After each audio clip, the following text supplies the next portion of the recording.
Hi, everyone. For those of you who don't know me, my name is Mara Corlade. I'm a 21 years old student from Romania. I'm currently doing my specialization in public international law and human rights. I'm a third year student, and I'm also the head of main events. First of all, I would like to say how happy and overwhelmed we are with the amount of applications that we received and how interested you are in this event.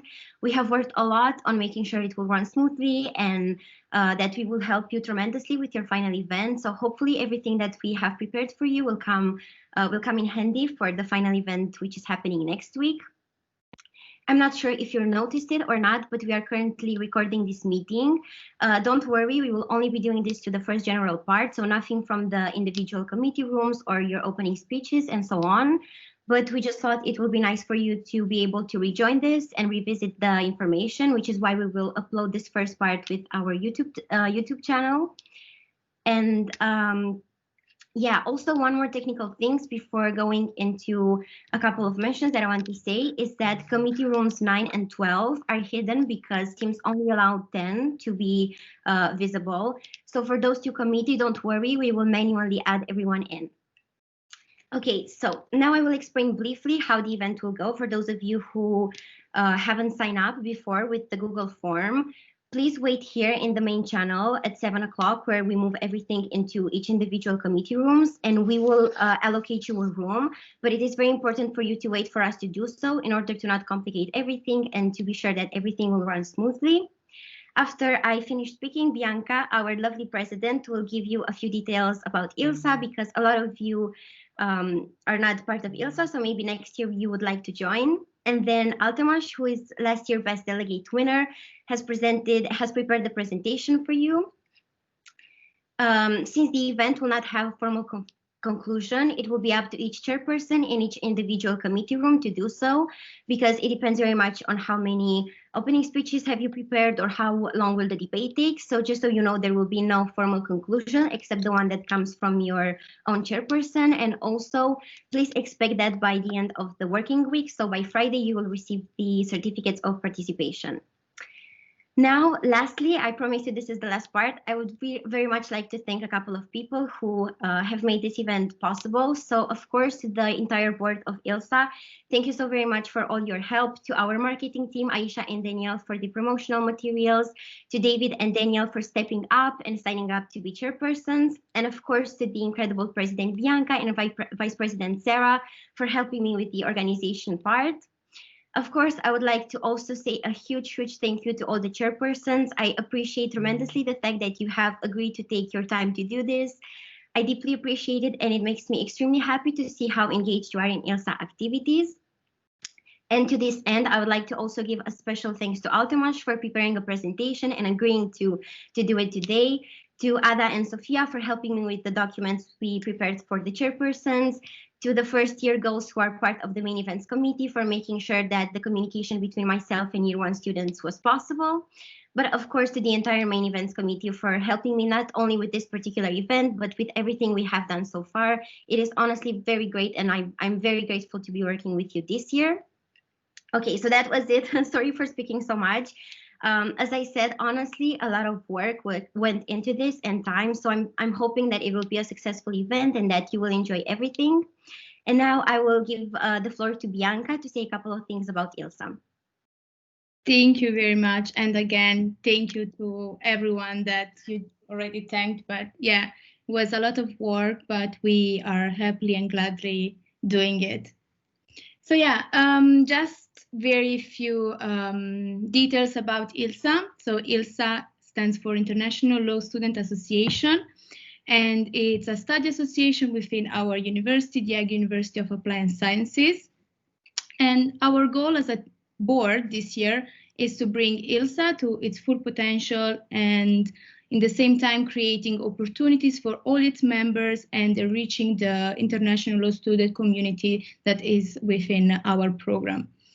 So ILSA aims to do this work through its 3 different committees. We have the main events committee, who is more focused on academics. So, for example, this committee will plan and organize all the educational workshops and seminars in preparation for projects, exams, and everything that relates to the studies of in the program.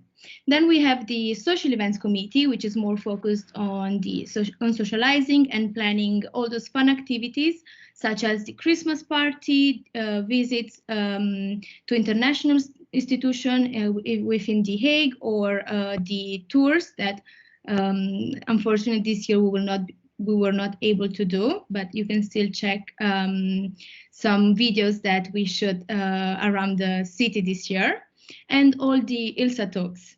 And on this note, I would also like to invite you again to our event that will be the social event committee event that will be taking place tomorrow at 6:30. And it will be our first collaboration with Global Governance, and I'll let you check all the details on our social media platforms.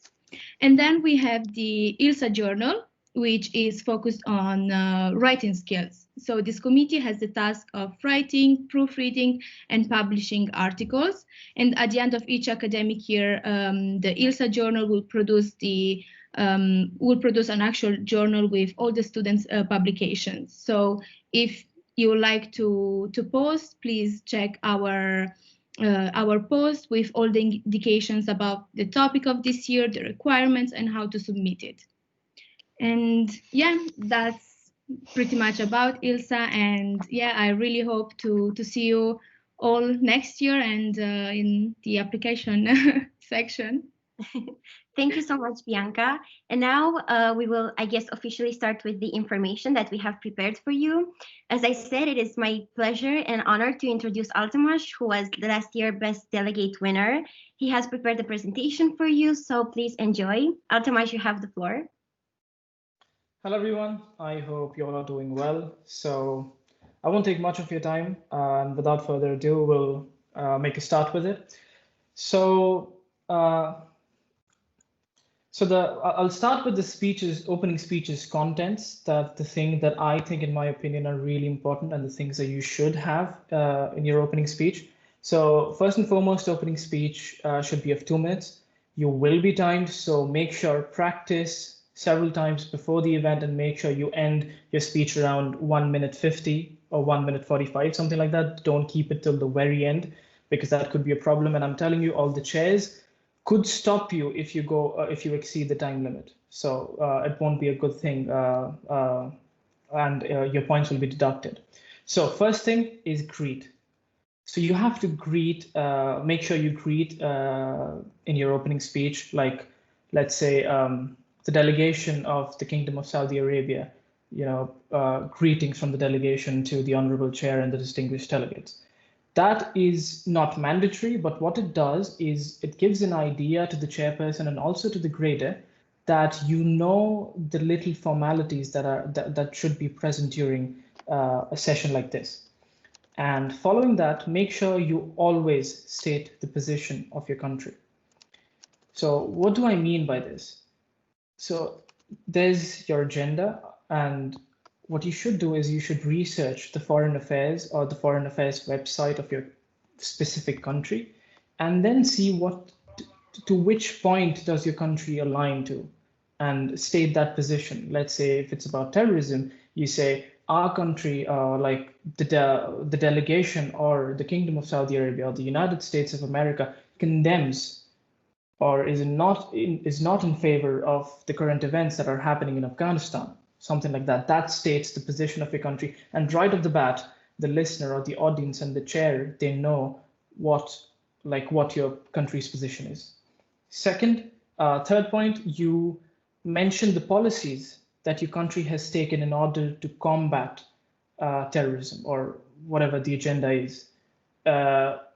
Again, for this, you have to research the Foreign Affairs website and a couple of, and here and there, I mean, you'll just get it. Policies regarding terrorism in your country's website, you'll definitely get it.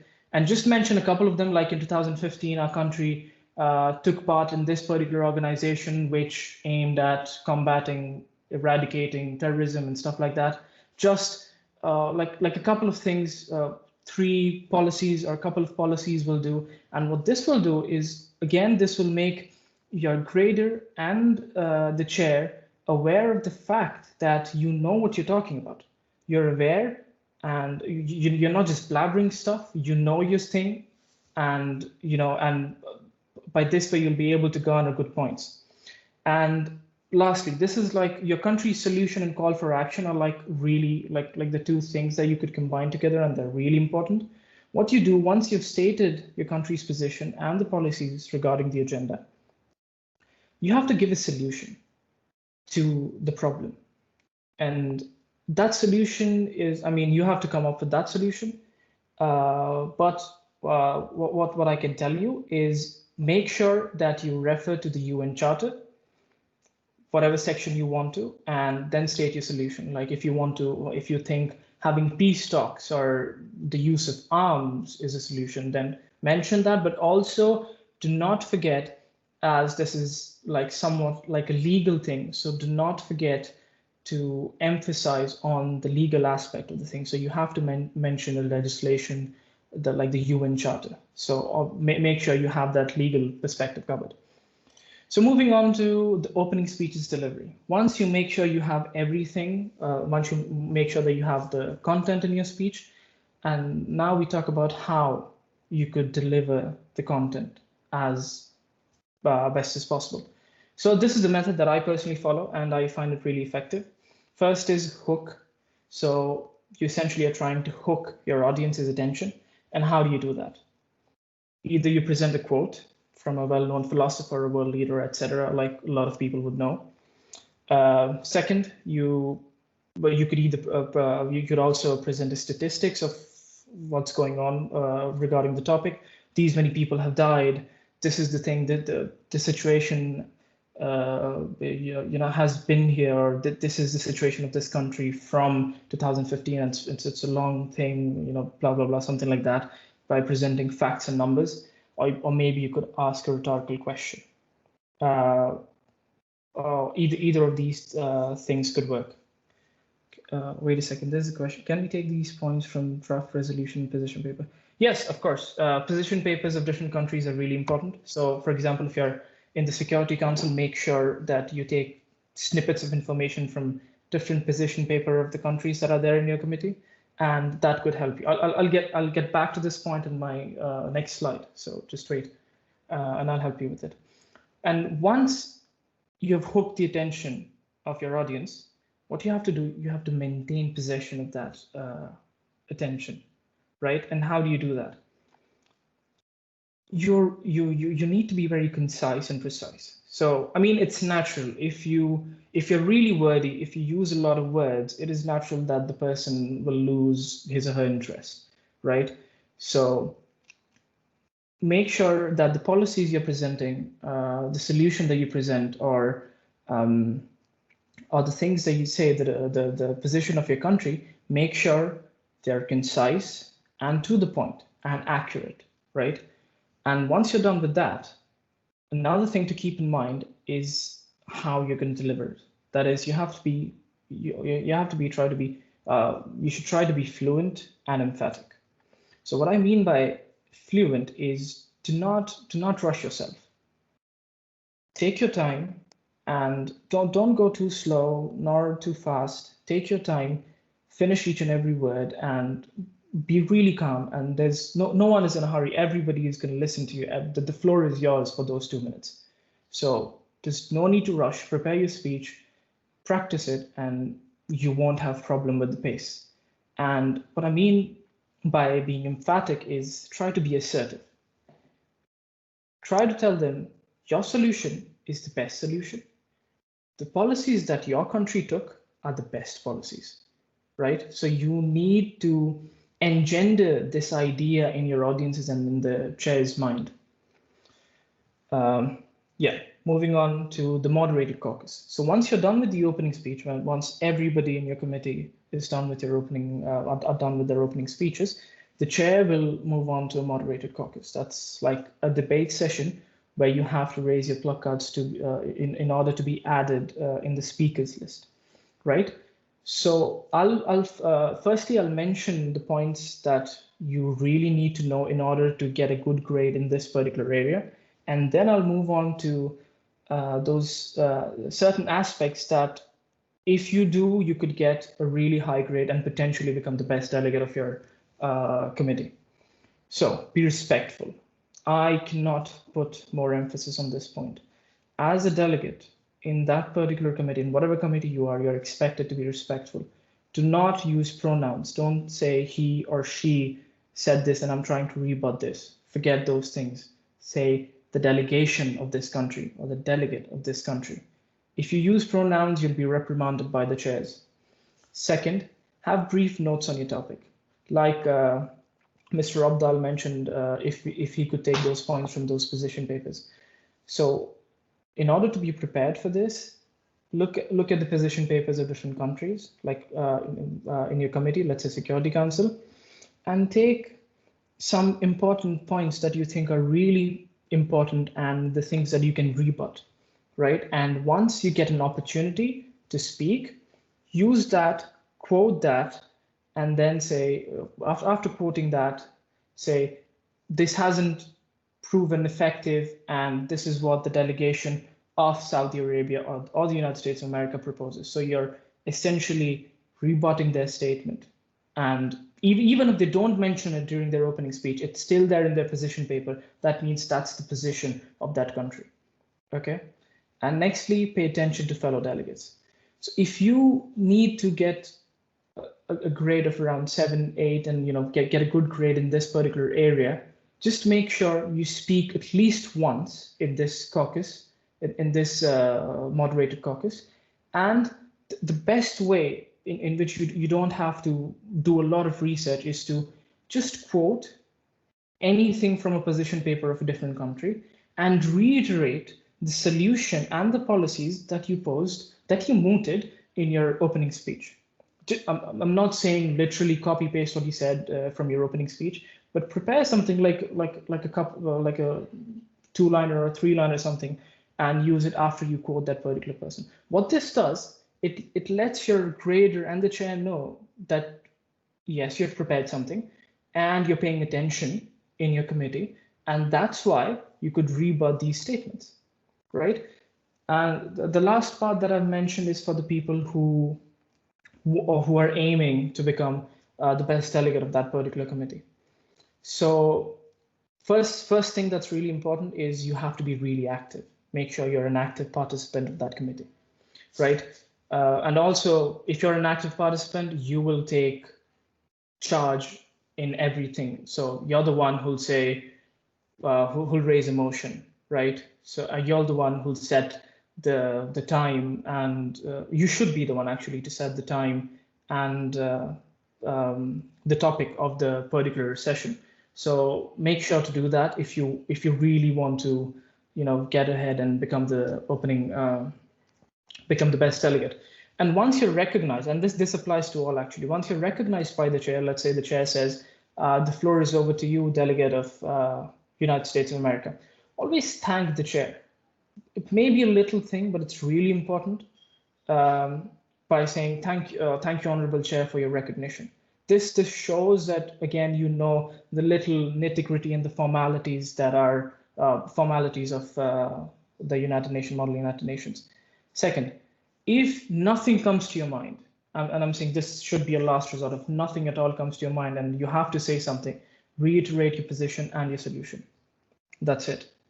This is what I do at times when I'm stuck and time's running out and I don't know what to do, and I don't want to be I don't want to look like I don't know anything. I just reiterate my position from my opening speech. Just I word it a bit differently. Wait, there's a question. Would it fine to say as stated in your position? Yeah, of course. You could say as stated in Russia's position paper, like quote unquote like this, and then get on to the point that you want to make. So moving on to unmoderated caucus and the resolution. So per se, in the event that you're going to have on the 19th, you won't have like a separate unmoderated caucus, but that time will be given to you to do lobbying in order to form a resolution or draft a resolution, right? Again, important thing, stick to your allies. So how do you know who your allies are going to be? Again, go to the foreign affairs website of your country, or like in general to any reputed, even newspaper like Reuters or Al Jazeera. It'll say like the relationship between these like how good the relationship between these countries are. Let's say for Saudi Arabia, Pakistan is an ally, United States is an ally. Never, I mean, I literally mean never go against and just bombard and go against their theories, because ultimately the aim of a committee is to draft and pass a resolution, right? So you have to make this small block, which I've mentioned, form blocks, with the people who have similar ideas and opinions. And ideally, people who are your allies will have similar opinions and ideas, right? Third point, be cordial whilst lobbying. This happened to me last year once, like in my committee, I had a heated argument with the delegate of Iran. It didn't end well. So it could happen at times, so always make sure that you're cordial, and even if you don't agree with their policies or with their ideas, just be like, okay, and if they don't want to come on board with your ideas, that's absolutely fine. Your job is to persuade them. And don't try to be assertive here whilst lobbying. You could be assertive whilst giving your opening speech and during the debate, but not whilst lobbying. Right. Draft your resolution with your block. So if you form a block of, let's say, 3-4 countries, try to draft resolution amongst them. You don't need more than 3 people to draft a resolution.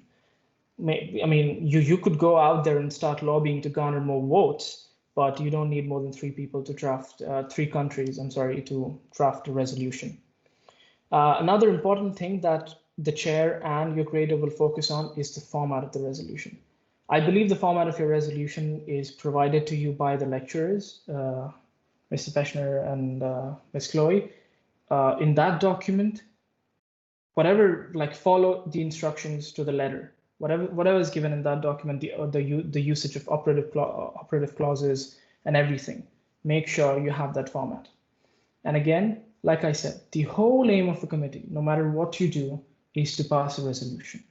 So strive to garner those votes from of different countries, even if they aren't your allies. Try to persuade them that this is the solution that we all should go for. Okay, there's a question. The resolution does not need to be written right after we're done with the meeting. I'm not sure I quite get your question. Do you mean meeting of that's going to happen then, or so after the moderated caucus is done, you'll probably be given a break, and after that break, you'll enter into an informal session. Yeah, so okay, so after you're done with your moderated caucus, you'll be given a break, and after that, you'll enter into an informal session for, I guess 14 minutes. I'm not exactly sure about the timing. In that 14-minute, you're supposed to draft the resolution and form blocks and discuss the things with your allies and whatever the countries that are there in your committee. So that's during that time you're gonna draft the resolution, and after 40 or 45 minutes, or probably an hour, you'll then be put into a formal session where you'll start voting. Okay, another question: how do we state that we want to be allies with the country? Like when and how? Do we need to say like the delegation of Pakistan suggests? Okay, no. So in the informal session, you don't need the permission of the chair to do anything. In the informal session, you can do whatever you want. The chair has no role in it. So you don't have to raise a motion by saying the delegation suggests that we do this. You don't have to do that. You can just approach the person or the delegation and ask them if their ideologies, first you'll know if their ideologies matches with yours or not. And after that, you can approach them and ask if they want to be with you and if they want to draft a resolution with you. Right? Again, if you're aiming to become the best delegate again, it is not necessary. It's not necessary that the person or the block whose resolution passes, one from that block will become the best delegate. You could become the best delegate without having a resolution which was passed. That's how I became. So you don't really have to emphasize on being to making your resolution pass, but this is a really important point that you should strive to pass your resolution. But do you happen to know how we are supposed to form blocks, like how? Okay, I believe, this is my guess, that for the informal sessions, the chair and the grader, they'll just mute their calls and they'll let you do whatever you want. So you could either privately message them, like I believe if it's on Teams, you could do that. And even if it's on Blackboard Collaborate, you could do that. Privately message them, and you can even make a small group. It's something that you have to organize amongst yourselves. So yeah, mostly basically even during physical sessions, you pass on notes to make form blocks and stuff like that. So, but just know, they won't grade you on your formality during the informal session. What they're going to see is if you're participating, if you're trying to persuade people to come on board with your ideas. Yeah, so I guess this is all that I have for the moderated caucus, unmoderated caucus resolution, and opening speech tips and tricks. Thank you, and I'll see you in the breakout groups. Thank you so much. I think there's no doubt as to why you won last year. So thank you so much for the presentation again. I saw that a couple of people have joined in the meantime. Please, if you have not registered within the Google form, please stay in this general chat so we can add you manually. And yeah, just one more thing, because I saw that you asked about how the debate will go online. I will be one of the chairpersons in the final event next week. So as soon as I get a reply from Mr. Fechner, I will post the response here in this in the group on Teams, just so you will know beforehand. But of course, that will have to come later in the week. Now, I would like for everyone who received their list of in which committee they are to go into that specific channel. For the members of committee rooms 9 and 12, Sarah and Bianca will add you manually now. And for those of you who have not signed up and don't have a committee room assigned to you, please wait here. I will do that alongside Bianca and Sarah. So now, please, everyone can join the committee rooms that they are allocated.